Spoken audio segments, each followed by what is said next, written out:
Hai teman-teman, perkenalkan saya Gideon Petra Malia dan kali ini saya akan membahas tentang teori analisis faktor dari Hans J. Eysenck. Eysenck dilahirkan di Berlin, Jerman pada tahun 1916. Pada tahun 1940, dia berhasil memperoleh gelar PhD dalam psikologi Universitas London. Pada tahun 1954, dia ditunjuk sebagai guru besar psikologi pada Universitas London. Kemudian ia meninggal akibat kanker pada 4 September 1997. Teori analisis faktor. Teori kepribadian dari Hans Eysenck mempunyai komponen biologis dan psikometri yang kuat. Akan tetapi Eysenck berargumen bahwa kecanggihan psikometri saja tidak cukup untuk mengukur kepribadian manusia, dan dimensi kepribadian yang didapatkan dari metode analisis faktor yang bersifat steril dan tidak bermakna, kecuali jika sudah terbukti mempunyai suatu eksistensi biologis. Eysenck membuat 4 daftar kriteria dalam mengidentifikasi suatu faktor. Pertama, bukti psikometrik untuk eksistensi faktor harus ditentukan. Kesimpulan dalam kriteria ini adalah bahwa faktor harus variabel dan dapat direplikasi. 2. Faktor harus mempunyai keterwarisan heritability dan harus sesuai model genetis yang sudah dikenal sebelumnya. 3. Faktor harus masuk akal saat dipandang dari segi teoritis. Eysenck menggunakan metode deduktif dalam melakukan investigasi dimulai dengan satu teori, kemudian mengumpulkan data yang konsisten secara logis dengan teori tersebut.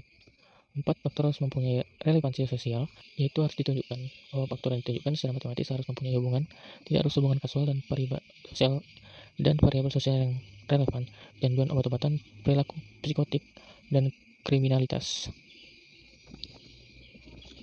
Dimensi kepribadian. Pertama, ada ekstraversi dan introversi. Ciri ekstraversi cenderung memiliki perasaan sosial, impulsivitas, rasa humor, gairah hidup, dan rasa optimisme, dan sifat-sifat yang mengindikasikan penghargaan terhadap hubungan dengan sesama.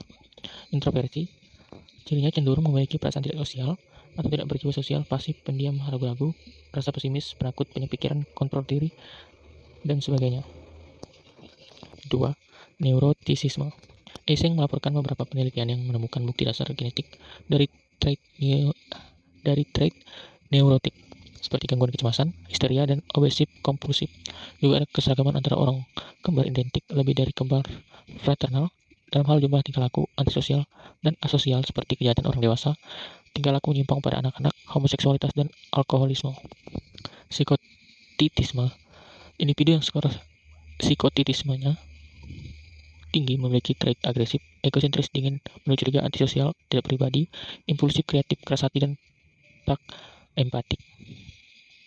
Individu pada tingkat ini lebih rentan mengidap stres dan berpotensi mengalami gangguan psikotik. Hierarki organisasi perilaku. Yang pertama, level terendah, yaitu kognisi atau respon spesifik, yaitu tingkah laku yang secara aktual dapat diamati, yang berfungsi sebagai respon terhadap suatu kejadian.